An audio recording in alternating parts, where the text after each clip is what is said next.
Hi, everyone. I am back with yet another conversation on our infinite dance. And today I'm joined by Stella, who has been a partner in my infinite dance for a number of years. And I am thrilled to be having this conversation with her today about her experience with words in her journey of evolution. Hi, Stella. Hi, Jennifer. Thanks for having this chat with me. So tell us a little bit about yourself and your journey. Okay, well, that's a big question. So, my journey is one like most women that end up in this point in time where we stumble upon this body of knowledge that we literally have no idea what it is or what it could possibly be. And so, before that, my journey was, with addiction and mental illness and physical ailments and all sorts of issues. And now I'm the leader of the WEL-Systems Institute, or the guardian of the vision of the WEL-Systems Institute. So the journey has been massive, invitational, expansive, fun, irritating, all the things, as you well know. That is the joy of this paradigm, is it not? The joy of being alive. Yeah, Absolutely. yeah.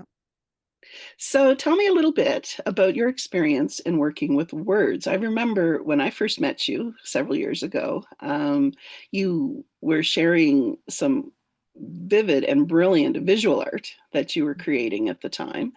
And I've also had the pleasure of reading some of your poetry and your written word that reads beautifully as spoken word. Um, so tell me a bit about that process for you and where you're at today.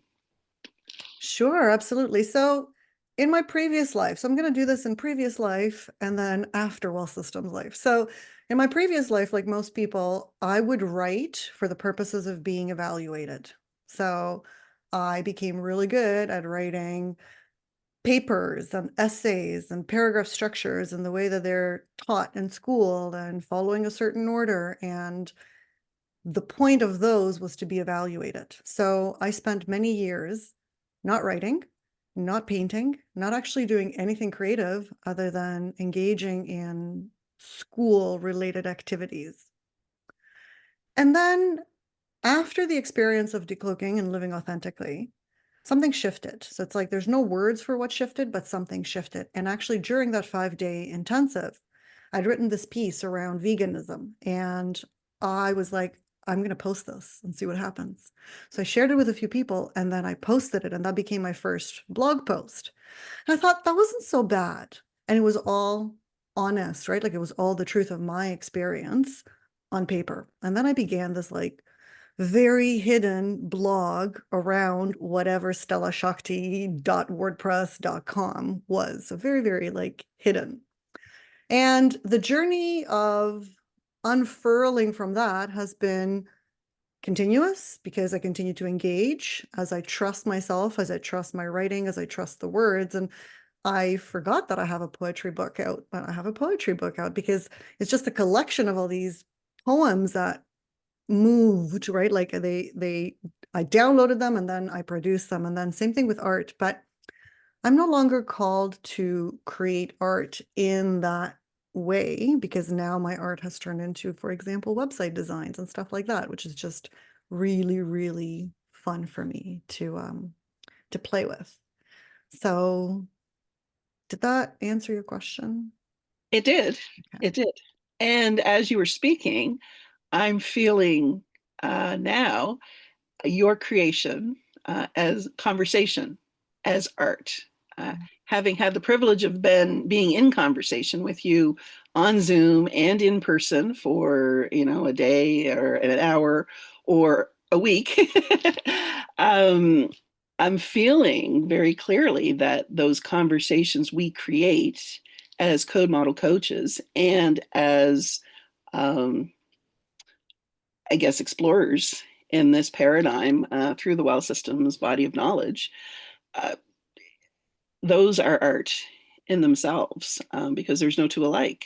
And everyone who encounters them, either in the room during the conversation or afterwards, as we leave the program room and are lit up or otherwise transformed by what has happened there, um, the impacts are felt in the wider world. And that is what art does it not? Absolutely. I I think of life as art, right? Like my life has become art. Mm-hmm. I can So I am the artist that creates the art that is the outcome that's called my life. correct. Yeah. And that's what we learn very early on when we encounter this paradigm, isn't it? Is that we are each here on earth as a creator, Mm. and we are each here as creator of our own lives. And for some of us, we each find our own ways of doing that. But I know for myself, words have always been a part of my life. Um, Sadly, they were such an early part of my life and always at the ready that I took them for granted for many, many, many years. Mm. I didn't hold them as powerful. I didn't hold them as divine, which was a metaphor for myself because I did not hold myself as powerful or as divine. I had no awareness of any of that. Um, and interestingly enough, when I was first attracted to the code model coaching conversation and potential certification that was beyond that, it was for me as a writer, I had the inkling that that trajectory and those conversations and experiences would make me a better writer. Mm. That was my initial intention that brought me into all of these marvelous intensive conversations and introduced me to this powerful community of women. So it's interesting to me how words can work, either literally or metaphorically. Um, and I'm curious about your experience in all of that in terms of you're encountering the paradigm and how you've moved through it in the years that followed. So things have changed for me, I believe, as they have for you. So stream of consciousness, stream of consciousness writing is very different than what you would have been used to in the publishing world and what I was used to in the other publishing world, right? And policy and analysis and stuff like that. So in this way of writing, it's very different because it's a download of a truth, and that truth emerges through my fingertips, right? Like it fills my body and then it moves up and out of my fingertips and into a typewriter in my mind.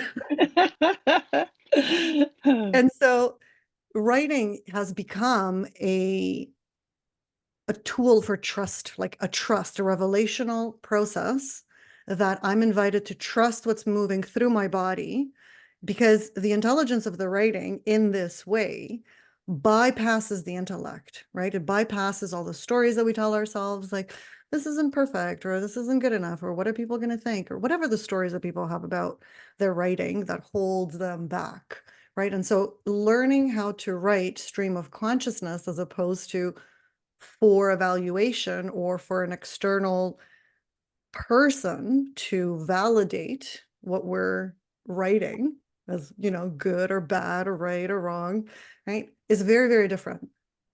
And it's much more powerful and much more empowering to the self, because it's like, this is a revelation for me. As I write, I reveal to myself the truth of my experience. And in doing so, I evolve. So it's interesting, actually wrote a blog post today about the intelligence and imagination. And if you want to have a better life, you have to create the visual of this life, and you have to read and write more, because those things are essential to our becoming, as far as I'm concerned. Yeah, I actually read that blog post and I noticed that and I'm like, yes. And no coincidence that you and I were set to have this conversation today. There Is are no there any coincidences ever? never in this paradigm. That's what makes it so brilliant. And you're quite right. You've pointed out a very important point about engaging the entire self, the body, and your signal as divinity in that process of writing. Because yes, we are trained from a very early age to write from intellect and Mm, to write for a purpose, usually mapped by an external reference like a school or work or something. And then we take that in and think, well, all writing needs to have a purpose and all writing needs to be dictated by someone else. Um, so letting go of that is part of the process and has definitely been part of my process to engage my body, not just for conversation and not just when I was in a program room or listening to an audio file, but all the time. And especially when I sat down to write something. That's been a challenge for me over the years. I realized that I go out of body very quickly when I would start to write, especially writing on a keyboard. That takes me back to my deadline writing days for newspaper, where you write it as fast as you can, hit send, and forget about it and move on. Whereas, the writing I'm doing now is mindful and it is grounded, and I am writing more and more pen and ink. That was mm, something I would never do. I would never write with pen and paper because it was too slow, mm, and I would rarely journal because I didn't want to see what was happening in the past. I wanted to forget about it and move on to something quote unquote better. Um, so the act of writing physically has shifted for me. And it has become this slow, mindful, tactile process. Almost again, a metaphor for grounding of myself, whereas I spent a lot of time out of body and kind of floating around in the ether of, yeah, I'm pretty grand up here and I like it up here. I don't really want to come to Earth. It's too much work. And now feeling like, well, yes, it can be work, but that's also where great things are created. Um, so I'm mindful that, creating an experience where a group of women can gather, and it's not about the writing experience in terms of, are you a writer or are you not a writer? mm, Have you written anything? Have you published anything? Those are questions often, fielded in, let's say, the traditional publishing and writing market. And I'm aware of how many programs exist that promise to help you write that book in 30 days, or become a writer over the next year, or sort of various outcomes, and those are not wrong or bad. I guess I've just found for myself, I was always attracted to the process and to the transformation that came from writing, even in myself as I was writing my books, clueless as I was when I first started writing them. Um, but yet knowing on a level that I hadn't yet tapped for myself. Um, and then the other authors that I've encountered, I mean, when I read their stories, it's a visceral response of whether I want to work with them or not. And usually when I want to work with them, it's because they're telling a story that speaks authentically to a timeless source of inspiration or evolution. It's not, names and dates and facts. I mean, those books certainly have a purpose, and I'm grateful for every book that is written. But the ones that engage me and that I choose to be engaged by um, definitely speak to the human experience and our divinity in motion as mhm. it moves through. Um, and I'm curious again, I mean, as a code model coach and as a creator, you have been in many conversations and with many women who create on all kinds of levels and for whom writing has been a tremendous either awakener or outlet or all of the above.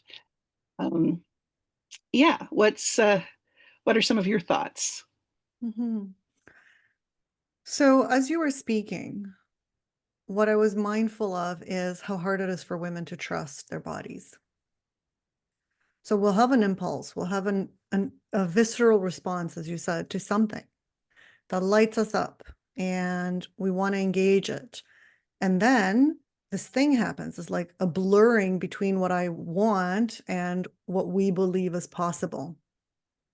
So we hold back, right? We don't engage the thing that lights us up and we hold back, and then we wonder why our life is so miserable. So true. So I'm very mindful of the number of women that I've worked with and the ones that have the audacity, because it takes audacity to step in and to declare in no uncertain terms, this is my truth, right? And I'm okay with whatever you think, because what you think of me is none of my business. And alternatively, what I think of you is none of your business, right? This is an important creation. And so learning to self-validate, right? There's so many presuppositions in the work that we do and the way that we live our lives, right? And so it's sometimes really hard to connect the dots in such a way that someone that doesn't know about the paradigm might hear. And because we all know from the predictable structure of thought that when you're operating from signal, or as you're calling it, divinity, right? We use these words, but we don't really know how to embody them. Mhm. So as you spoke to that, that embodiment is the hard part, right? So a lot of people will know that I am this thing, but like, yeah, sure, it's nice theoretical and it sounds nice, but then how do you actually live it? And what I'm suggesting is that how you live it is you begin to trust the body, because the body is the device that's able to hear the signal from self that we call, or the truth, or the impulse, or whatever language you want to put to it. Everybody knows that whisper that says, this is true for me. And then all the mountain piles of shit that then come up in the nanosecond that that shows up too. Mhm. So beginning to trust our body is a process. Beginning to trust that there is a signal and it's constantly communicating with us is a process. And I find that that happens in part through writing. So if I were to talk about writing as a tool, which it's not, it's a method of expression, right? It's a process of expression, of self-expression for those of us who are in love with words.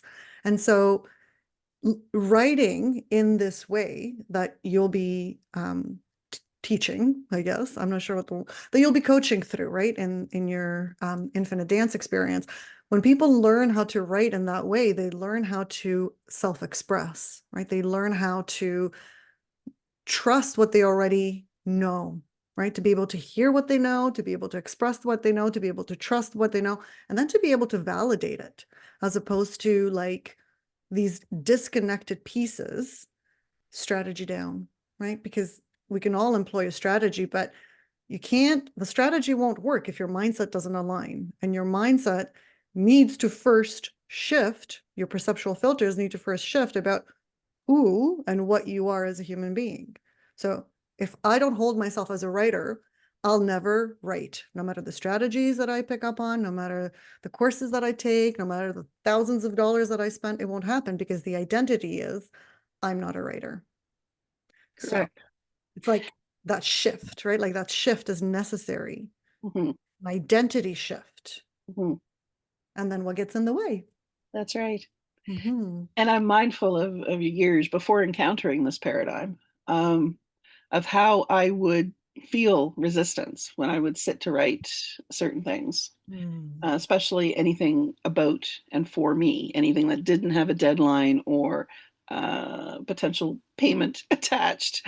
Um, and looking at the myriad of writing coaches and offerings that were out there to support writers in their professional development, and coming up short every time because I knew how to write and I knew I had the desire. What I didn't know was what was in the way, what the Mm. missing piece was.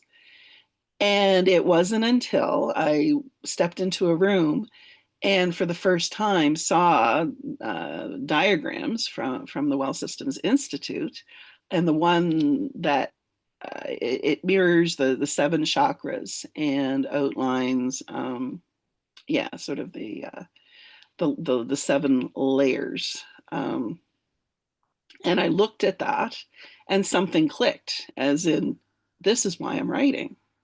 And I didn't know any more than that. This was my very first conversation.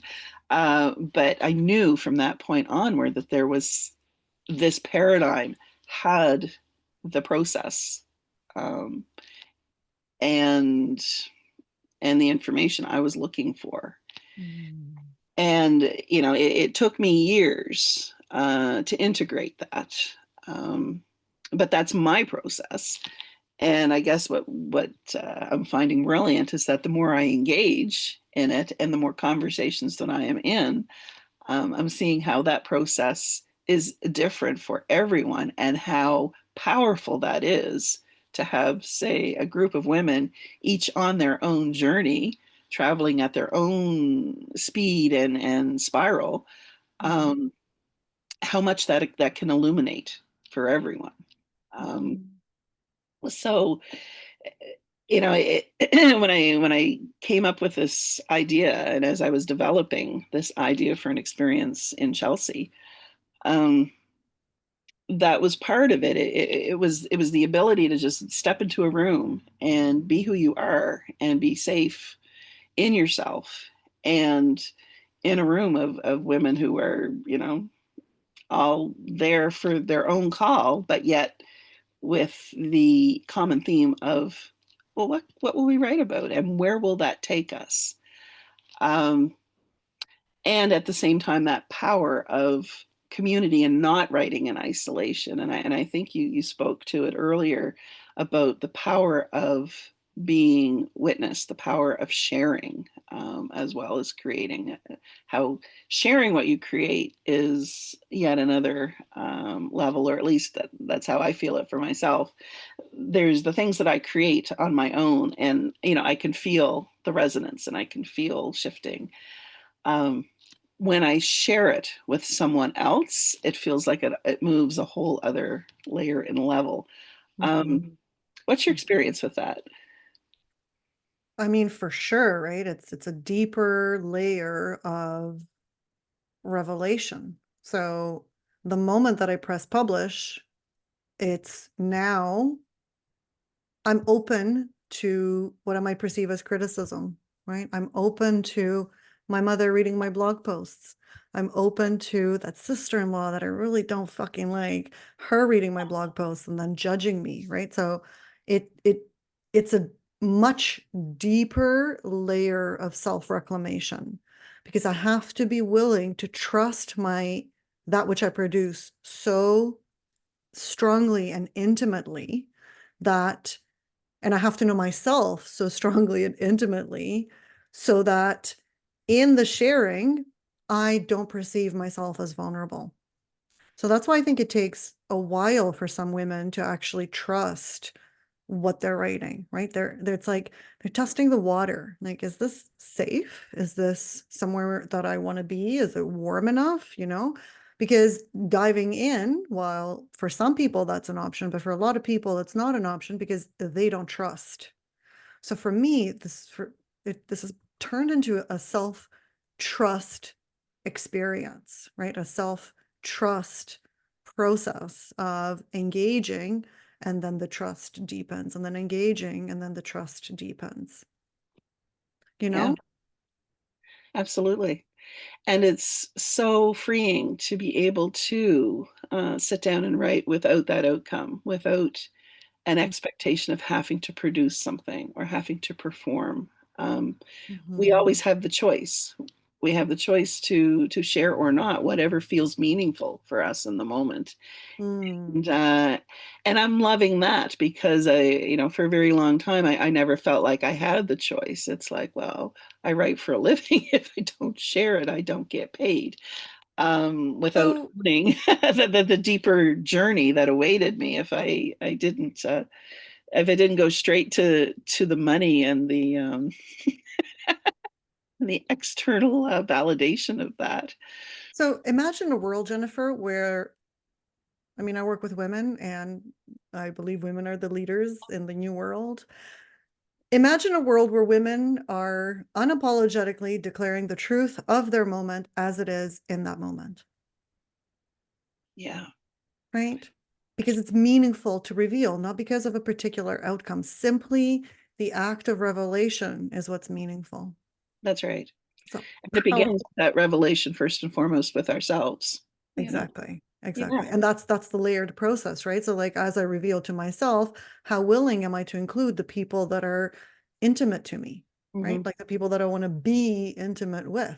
And Hmm. then how willing am I to include the people that I don't want to be intimate with, right? Right. But I'm revealing my intimate state to them and then further and further and further. So, for me, it's very interesting because as I step into more of a business space, I've played a lot with like copywriting for a particular outcome, or I've played a lot with SEO and like blogging for those purposes. And every time I go to write for something called SEO, I can't do it. Just like that's not it. And then there's other times where I'm over here writing about whatever or working on whatever I'm working on, and all of a sudden I have a download like this morning, and all of a sudden I'm like, oh my God, this needs to be expressed, right? It's not for the likes, and it's not for the, who's going to agree with me, and like I could be doing something totally different, as you and I were talking about, if that were my mission in life. But Totally. that's not it, right? Like, and when the download happens, I either engage it and I know myself more fully in that moment, or I deprive myself of the expression of that which is seeking to be expressed, and I hold on, and now fire is building in my body, resentment is building in my body, desperation is building in my body. Any of Mhm. those sound familiar? Oh, maybe just a bit. Just a bit. But it's interesting because what you've identified there is how I wrote my first book. That was my first experience with just writing freely from download to paper. Um, there was no thought other than this is the way I need to write it, and this is how it needs to be. And I was never a candidate for traditional publishing. I didn't like the model from the outset, but definitely not with writing this book, because I was completely resistant to anything being changed. I knew the title needed to be the title. I knew the cover image needed to be the cover image, and I knew the content was the content. And it may not have read like a perfectly polished novel, and but it needed to be that way, and I didn't know why. I just knew it did. Hmm. And it's been well years since that, and just recently when I discovered why, well, because it was a roadmap to my life. And it just took that long for me to integrate, shift, shed, all of those things, basically clearing the path for Mhm. my signal to speak to me rather than to all of my various patterns and habits and assumptions. Um, and so this experience at Chelsea, it lights me up for many reasons. I mean, number one, to just witness that. It's like, hey, I wrote this book, and yes, it took me 15 years to clue in, so I'm not the brightest bulb on the tree, but hey, let's have some fun. And at the same time, to for me, break that stereotype of safety and isolation, Mhm. and writing needing to be an isolating event. I mean, I'm mindful of, at least as I see it, writing being portrayed as a solitary act, almost like an act of suffering or sacrifice, because it's true. No one else can speak or write your words. At the same time, you don't have to be freezing in a tiny little office, typing away by candlelight. it doesn't, it's not a punitive process. And at the same time, what we learn in this paradigm, which I just love, it was game changing for me, is that once we own and embrace our signal, our connection, our infinite connection, we are never alone. Mm. So you're writing definitely in the company of whomever you wish to draw into your experience. And in terms of physical safety, well, that's within. That's not, and the power of community is so tremendous, especially when it's a mindfully chosen community Mm. like those that we create in these experiences. So, um, yeah, I mean, I looked at the weekend and it's like, sure, I could spend the whole weekend by myself on the river with, a coffee and assorted baked goods and a notebook and be pretty content. I'll be there. But imagine if I was in the company of women for 2 days, literally, something devoted to the infinite dance of words. Mm. Mhm. Oh, there's nothing better in the moment for me than to think about that. So, It- See, that's the thing. That what you're expressing is the point, right? It's like when your creations light you up, that's when you know you're on the right path, yeah, for right? sure. When your creations are like, this is meaningful to me, it's an invitation. It's like a leap forward. And as you Mhm. leap forward, your life becomes more yours. That's right. So on the community aspect, I want to share about yes to everything you said.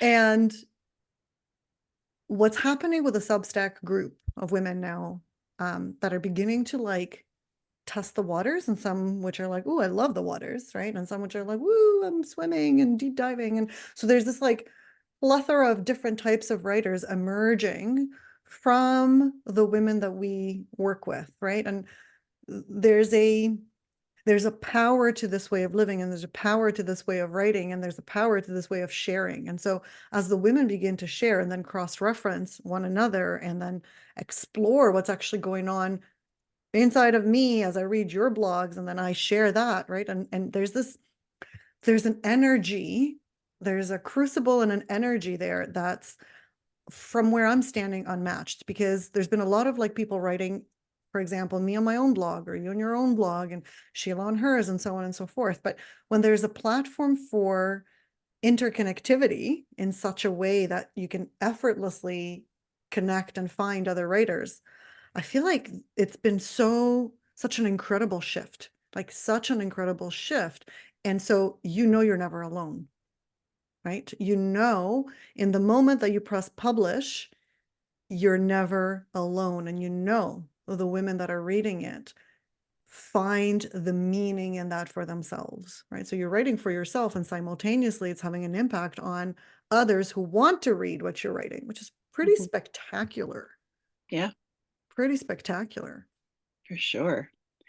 Yeah, and again, I'm always amazed at how words connect us, be it through, the reading of them, the writing of them, or even just the curiosity about them. I've been in a number of writing workshops that are appealing to, we'll say, writers of all stages, some women who have never put pen to paper before and are there for the first time just because, well, somebody invited them, or they liked the author who was presenting, or they were driving their sister and figured they'd just stay, whatever the reason. There's been many of them, and end up finding out for themselves, well, hey, this can be fun if there's no pressure, if there's no performance or need to do anything other than just play. Mm-hmm. It's amazing what can surface and what words will bring forth for us when we just relax into the sensation and just let it happen. Mm-hmm. That's the joy of this all. This will be my first experience created in Chelsea. For sure, there'll be a lot of firsts, I think, with this weekend. But it will also be the first one I'm feeling that I'm not highly stressed about how am I going to do this and how will I keep everybody entertained for 2 whole days. I know I laugh at myself now because, well, who's funnier than ourselves sometimes? But when it was suggested, well, maybe consider a weekend, like a 2-day event. And I'm like, my first thought was, well, I don't have enough to fill 2 days.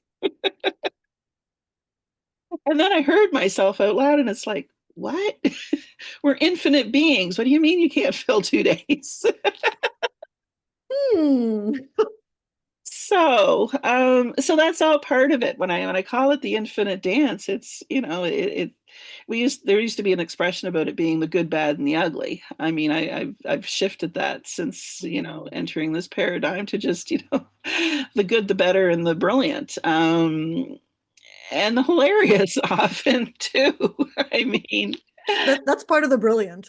yes, as one thing anybody who's been in conversation with us knows, we can laugh sometimes a lot, and we're laughing at, sometimes it's ourselves, but just hearing yourself out loud and the insanity with which you live your life if you don't notice things. And it's all good because it's all part of the evolution and part of the process. So you can't get it wrong, which took years for me to actually trust in that you can't get it wrong. And, words have led me to this point, and I am just grateful for the many perspectives that I've been hearing about words in the course of these conversations. Any closing thoughts, Stella? Yes. So the main closing thought that keeps coming up is this word performance, and it's such a critical one. And I think we've been well trained, and we're even more now well trained with the introduction of artificial intelligence doing the writing for us, right? So it's like it amplifies the performance aspect of the creation. So beginning to get clear, and that's why I love what you're creating. So this infinite dance, right? It speaks to the infinity of the process and that it is a dance. It's not a start and stop. It's not, it's here and it's done, right? It's like it's a ongoing invitation to keep evolving. And one of the ways to do that is through expressing the truth of your experience through writing. I can't tell you the number of women who don't want to write or who compare themselves to other people's writing, or who think, like, I'll read X and Y's posts and then I'm like, oh, I don't know what to write. And all of these sorts of self-deprecating perceptions and perspectives, right, that keep women trapped in the familiarity. So your invitation to step into the infinite dance of your evolution for me is like massive. And I can sense the excitement in it. And when there's that kind of excitement in it, and when there's that kind of letting go, especially from you, it's like, it's Hey now. no, but and I'm being facetious, but it's Yeah. true for all of us, right? Like that kind of letting go, and then you trust that which you're creating, and then all of a sudden you nourish it. And I remember Louise talking about, Stella, you plant a seed over here, and then you go and excavate it and check if it's like working or if it's germinating, and then you do another one over there, and then you check, is it working? Because that's my thing, right? Immediately I'm like, nobody answered me in this moment, so it must be a failure, right? It's just this like loop of craziness, but it's all part of the revelational process, and no one is spared. So now learning how to nourish the seeds and learning how to water them and make sure the ground is fecund for their evolution and emergence, it's like, it's so critical. And yes, I believe writing is a pathway to all of this, in addition to our capacity to stay in the moment, right? Quantum TLC and trusting the body and all that sort of wonderful life altering stuff. So my closing thoughts, I guess, would be that performance is part of the cultural conditioning. It's part of the stuff that keeps us trapped and stagnated. And if we want to live on the right side of the dotted line, if we want to live as the infinite beings that we are and dance with that infinity, we have to be willing to continuously let go of performance and engage that which is meaningful. So thank you for the opportunity to engage that which is meaningful for me in my day. Well, and thank you, because it's certainly been meaningful for me as well to be in this conversation with you. And you're quite right. I've been called what, the queen of slithering, the queen of bracing, that yeah, yeah, I wasn't always a poster child for for the infinite paradigm, because it was like, well, yeah, it sounds good, but yeah, no, that's not really me. Which were the stories, the undercurrents that were running, that I found over the years. The metaphor, of course, being a very powerful literary tool, Mm, is that very powerful tool for understanding how we move through the world as well. And it what we find, at least what I found, is is a barrier or a resistance to writing, is quite often, if not always, a mirror of what is a barrier or resistance in life itself. mm, So, mhm, yeah, those fears that, we can make it about the writing, but in fact, chances are it's about other things as mhm, well. mhm, So, just a massive opportunity for all of us to mhm. explore. I So, love that. So I want to share one more thought. sure. So if performance is the issue, then the antithesis to that is metaphor, Hmm. right? It's like this learning how to live your life through metaphor as opposed to concreteness. Correct. Yeah. Yeah. There it is. All right. Well, thank you, Stella, Thank for you. all of your insights and your presence, and as always, your enthusiasm for living life this way. Mm. Which, as you and I have discovered, what else is there? That's it. Right? So, We tried it the other way. It doesn't anyhow, I will include your website. It's sparkingthesacred dot .com. exactly. So if anybody wants to know more about Stella, that's it. Thank you all, and happy writing.